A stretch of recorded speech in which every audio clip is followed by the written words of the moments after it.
க்குள் பிரியமானவர்களே, ஆண்டவராகிய இயேசுவின் நாமத்தில் என் அன்பின் வாழ்த்துக்கள். ஏசாயா தீர்க்கதரிசன புஸ்தகம் 49ஆம் அதிகாரம் 15ஆம் வசனத்தை வாசியுங்கள். ஸ்திரியானவள் தன் கர்ப்பத்தின் பிள்ளைக்கு இறங்காமல் தன் பாலகனை மறப்பாளோ? அவர்கள் மறந்தாலும் நான் உன்னை மறப்பதில்லை என்று சொல்லி தேவன் சொல்லுகிறார்.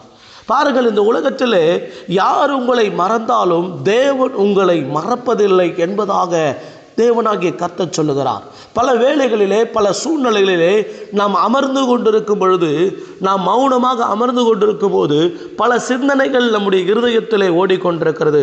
ஐயோ, நாம் அநேகருக்கு நன்மை செய்திருக்கிறோம், அநேகருக்கு நன்மையானவைகளை செய்திருக்கிறோம். ஆனால் நாம் நன்மை செய்த ஒருவரும் நம்மை நினைத்து பார்க்கிறதில்லை, நாம் நன்மை செய்த ஒருவரும் நம்மை திரும்பி பார்ப்பதில்லை என்று சொல்லி பல வேளைகளிலே நாம் வேதனைப்படுகிறவர்களாக காணப்படுகிறோம்.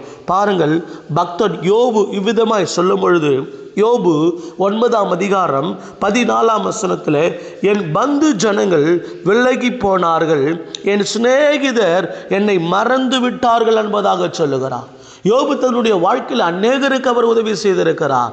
யோபு தன்னுடைய வாழ்க்கையில் வசதியாக இருக்கும்போது, அவருடைய வாழ்க்கையிலே மிகப்பெரிய ஒரு ஐஸ்வர்யவானாக இருக்கும்போது, அந்த தேசத்தில் ஒரு பெரிய ஒரு பணக்காரனாக இருக்கும்போது அநேக சொந்தக்காரர்களுக்கு அவர் உதவி செய்திருக்கிறார். அநேகருடைய நண்பர்களுக்கு, சிநேகிதர்களுக்கு அவர் உதவி செய்திருக்கிறார். ஆனால் யோபுனுடைய வாழ்க்கையில் ஒரு துன்பம் வரும்போது, யோபுனுடைய வாழ்க்கையில் ஒரு கஷ்டம் வரும்போது அவனை எல்லாரும் மறந்து போய்விட்டார்களாம். யோபுனுடைய சிநேகிதர்கள் மறந்து போய்விட்டார்கள். யோபினுடைய பந்து ஜனங்கள் எல்லோரும் மறந்து போனது மாத்திரமல்ல, எல்லோரும் விலகி போய்விட்டார்கள். எவ்வளவு ஒரு மன வேதனையாக இருக்கும் பாருங்கள் தேவனுடைய பிள்ளைகளே. மறந்து போனாலும் பரவாயில்லை, விலகியும் போய்விட்டார்களாம். பாருங்கள், இன்றைக்கு நம்முடைய வாழ்க்கையிலே நாம் செய்த அநேக நன்மைகளை நினைத்து பார்க்காமல் இந்த பூமியில் நிறைய பேர் மறந்து போயிடுறாங்க. நம்ம செஞ்ச நன்மைகளை திரும்பி பார்க்குறதுக்கு கூட இன்றைக்கி ஆள் இல்லை. சங்கீதத்தில் 31ஆவது சங்கீதம் 12ஆம் வசனத்தில், செத்தவனை போல எல்லாராலும் முழுவதும் மறக்கப்பட்டேன், உடைந்த பாத்திரத்தை போலானேன்.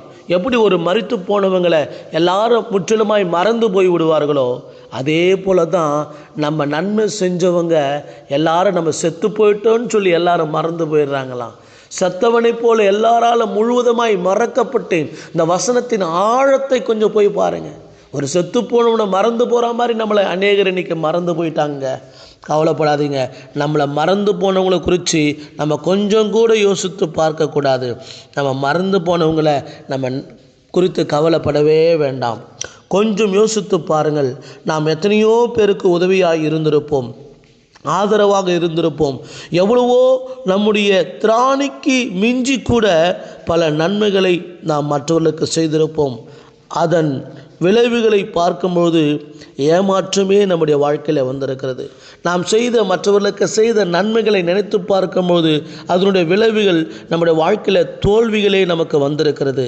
சில வேளைகளில் அசிங்கமும் அவமானங்களும் கூட நம்முடைய வாழ்க்கையிலே வந்து விடுகிறதாய் காணப்படுகிறது. நம்மால் வாழ்க்கையில் நல்ல நிலைமைக்கு வந்தவர்கள் நம்மை மறந்து விட்டார்கள். நம்மால் வாழ்க்கையில் நல்ல நிலைமைக்கு வந்தவர்கள் நமக்கு ஒரு உதவி செய்யாமல், நம்முடைய வாழ்க்கையிலே அவர்கள் எந்த ஒரு காரியத்தை செய்யாமல் அவர்கள் நம்மை உதாசீனப்படுத்திவிட்டு நம்மை விட்டு அவர்கள் கடந்து போய்விட்டார்கள்.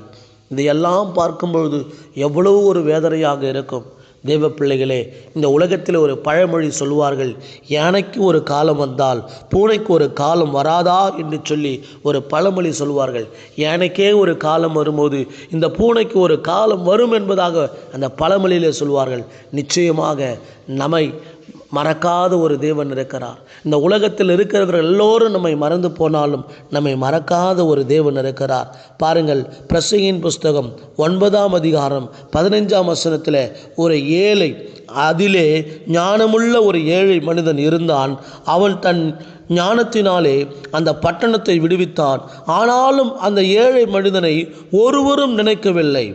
ஒரு ஏழை மனிதன் ஒரு பட்டணத்தில் எல்லாரும் ஒரு பிரச்சனையில் இருக்கும்போது ஒரு ஏழை மனிதன் அவனுடைய ஞானத்தினால அந்த பட்டணத்தை காப்பாற்றினாராம். பட்டணத்தில் இருக்கிற எல்லா ஜனங்களும் காப்பாற்றினாராம். ஆனால் எல்லா ஜனங்களும் காப்பாற்றப்பட்டு அவங்கவுங்க வேலையை பார்க்க போயிட்டாங்க. இந்த ஏழை மனுஷனை ஒருத்தர் கூட நினச்சி பார்க்கலையா? ஏன் தெரியுமா இந்த ஏழை மனுஷனை ஒருத்தர் கூட நினைத்து பார்க்கல? அவர் ஒரு ஏழை. அவருடைய ஏழ்மையை பார்த்து அவரிடத்துல யாரும் போல. இதே அந்த ஏழை மனுஷன் பெரிய பணக்காரன் தான் தேடி வந்திருப்பாங்க. ஆனால் அவன் ஏழ்மையை பார்த்து ஒருவனும் அவனை விசாரிக்க போல. ஒரு உண்மையான நட்பு, ஒரு உண்மையான உறவு என்ன தெரியுங்களா? நீங்கள் கஷ்டப்படும் போது, நீங்கள் துன்பப்படும் போது, நீங்கள் கண்ணீர் வடித்து கொண்டிருக்கும் போது, நீங்கள் இல்லாமையின் சூழ்நிலையில் இருக்கும்போது, இயலாத சூழ்நிலையில் இருக்கும்போது உங்களோடு கூட வந்து உட்கார்ந்து, உனக்கு என்ன பிரச்சனை, நீ கவலைப்படாத, உனக்கு என்ன கஷ்டம், நீ கவலைப்படாத, என்னால் முடிஞ்ச சப்போர்ட்டை நான் உனக்கு பண்ணுறேன், பயப்படாத, தைரியமாக இருன்னு சொல்லணும். அப்படிப்பட்ட ஆட்களை இன்றைக்கு விரல் விட்டு எண்ணிவிடலாம் அருமையானவர்களே. அப்படிப்பட்ட ஆட்களை இன்றைக்கு பார்க்க முடியாது. தான் உண்டு, தான் குடும்பம் உண்டு, தான் வயிறு உண்டு என்று சொல்லி வாழ்ந்து கொண்டிருக்கிறவர்கள் தான் இன்றைக்கு ஏராளமாக இருக்கிறார்கள். மற்றவர்களை குறித்து சிந்திப்பதற்கு, மற்றவர்களை குறித்து யோசிப்பதற்கு யாருக்கும் நேரமில்லை, அவகாசமில்லை. பிரியமானவர்களே, நீங்கள் ஏன் கவலைப்பட வேண்டும்? நீங்கள் ஏன் வருத்தப்பட்டு கொண்டிருக்க வேண்டும்? பயப்படாதிருங்கள். வேதம் சொல்லுகிறது, ஆமேன், யார் உங்களை மறந்தாலும், ஏசாயா 49:15 சிறியானவள் தன் கர்ப்பத்தின் பிள்ளைக்கு இறங்காமல் தன் பாலகனை மறப்பாளோ? அவர்கள் மறந்தாலும் நான் உன்னை மறப்பதில்லை என்று கர்த்தர் சொல்லியிருக்கிறார். பார்த்திருங்களா? நம்முடைய வாழ்க்கையிலே தேவன் நம்மை ஒரு நாளும் மறக்காதவராக இருக்கிறார். நம்முடைய வாழ்க்கையில் தேவன் நம்மை ஒரு நாளும் மறந்து விடுகிற தேவன் அல்ல. நாம் உயிரை கொடுத்து அநேகரை காப்பாற்றியிருப்போம். ஆனால் அந்த நபரோ நம்மை திரும்பி கூட பார்க்காமல் தான் உண்டு, தன் வாழ்க்கை உண்டு என்று வாழ்ந்து கொண்டு தான் இருக்கிறார். கவலைப்படாதீர்கள். யார் உங்களை மறந்தாலும், யார் உங்களை விட்டு தூர போனாலும், நீங்கள் செய்த ஒவ்வொரு நன்மைகளும் தேவனுடைய ஞாபக புத்தகத்திலே எழுதப்பட்டிருக்கிறது. அவர் உங்களை ஒரு நாளும் ஒருபோதும் மறக்கவே மாட்டார். தேவனுடைய ஞாபக புத்தகத்தில் நீங்களும் நானும் செய்த நன்மைகள் எல்லாம் எழுதப்பட்டிருக்கிறது. பிரியமானவர்களே, உங்கள் நண்பர்கள் உங்களை மறந்து போயிருக்கலாம், உங்கள் உறவினர்கள் உங்களை மறந்து போயிருக்கலாம், உங்கள் கிராமத்தில் உள்ளவர்கள் உங்களை மறந்து போயிருக்கலாம், உங்களுடைய மனைவி பிள்ளைகள் உங்களை மறந்து போயிருக்கலாம். சிலருடைய வாழ்க்கையிலே அநேக கணவர்மார்கள் தன் மனைவி பிள்ளைகளை மறந்து போயிருக்கலாம். யார் வேண்டுமானாலும் உங்களை மறந்து போகலாம். ஆனாலும் கர்த்தராகிய தேவன் உங்களை ஒரு நாளும் ஒருபோதும் அவர் மறக்கவே மாட்டார். அவர் உங்களுக்கு நன்மை செய்கிறவராக இருக்கிறார். கவலைப்படாதீர்கள். நம்மை மறக்காத தேவன் ஒருவர் இருக்கிறார். யோசேப்பினுடைய வாழ்க்கையில் யோசித்து பாருங்கள். யோசேப்பு சிறைச்சாலையில் இருக்கும்போது ஒரு மனிதனுக்கு உதவி செய்வார். ஐயா, நீ வாழ்ந்திருக்கும் போது என்னை கொஞ்சம் நினச்சி பாருன்னு சொல்லுவான். ஆனால் அந்த வசனம் சொல்லுது, ஆனால் யோசேப்பியோ அவன் மறந்து போய்விட்டான் என்பதாக. தேவ பிள்ளைகளே, நம்முடைய வாழ்க்கையிலே இன்றைக்கி அநேகர் நல்ல நிலைமைக்கு வரும்போது தூக்கி விட்டவங்களை மறந்து போயிடுவாங்க. அது உலகங்க, அது உலகம். நீங்கள் ஏன் கவலைப்படுறீங்க? அதுதான் நடக்கும். ஆனால் நீங்கள் தூக்கி விட்டவங்க உங்களை மறந்துட்டாங்களேன்னு சொல்லி ஏன் உட்காந்துட்டு அழுதுட்டு இருக்கீங்க? நான் தூக்கி விட்டேன், நான் காப்பாற்றினேன், நான் செஞ்சீங்க தான், நீங்கள் தூக்கி விட்டீங்க தான், உதவி பண்ணிங்க தான். அவங்க தான் உங்களை உதறி விட்டு போயிட்டாங்களே, அவங்கள உங்களை நினச்சி கூட பார்க்க மாட்டாங்களே. அவங்கள குறித்து ஏன் நீங்கள் வேதனைப்பட்டு கலங்கி கொண்டிருக்கணும்? கவலைப்படாமல் போங்க. நீங்கள் தூக்கி விட்டவங்க நல்லா இருக்கிறாங்களா? நல்லா இருக்கட்டும். உங்களை தூக்கி விடுறதுக்கு கர்த்தர் இருக்கிறாருங்க. மனுஷன் தூக்கி விட்டா சொல்லி காட்டுவான், நான் தான் தூக்கி விட்டேன், நான் தான் செஞ்சேன், நான் தான் பண்ணேன்னு சொல்லி. ஆனால் தேவன் தூக்கி விட்டா ஒரு நாளும் என் பிள்ளையை நான் தூக்கி விட்டேன், என் பிள்ளையை நான் தான் உயர்த்தேன்னு ஒரு நாளும் சொல்ல மாட்டார். அதனால் தூக்கி விட்டவங்க உயர்ந்து போயிட்டாங்க, பறந்து போயிட்டாங்கன்னு சொல்லி கவலைப்படாதீங்க. உங்களையும் என்னையும் தூக்கி விடுவதற்கு, சாகர வரைக்கும் உங்களை என்னையும் நடத்துவதற்கு என் தேவனாகிய கர்த்தர் உங்களோடு என்னோடு கூட இருக்கிறார். எனவே வருத்தப்படாதிருங்கள், கவலைப்படாதிருங்கள். அவைகளை மறந்துவிட்டு உங்கள் வாழ்க்கையை சீராக நடத்துவதற்கு உங்களை ஒப்புக்கொடுங்கள். உங்களை மறக்காத ஒரு தேவன் இருக்கிறார். ஸ்திரியானவள் தன் கர்ப்பத்தின் பிள்ளைக்கு இறங்காமல் தன் பாலங்களை மறப்பாளோ? அவர்கள் மறந்தாலும் நான் உன்னை மறப்பதில்லை என்று சொன்ன தேவன் இயேசு உங்களை மறக்க மாட்டார். நீங்கள் செஞ்ச அநேக நன்மைகளை நிறைய பேர் மறந்து போயிட்டாங்க. நீங்கள் உங்கள் உயிரையும் கொடுத்து நன்மை செஞ்சுங்களே, மறந்து போயிட்டாங்க. கவலைப்படாதீங்க.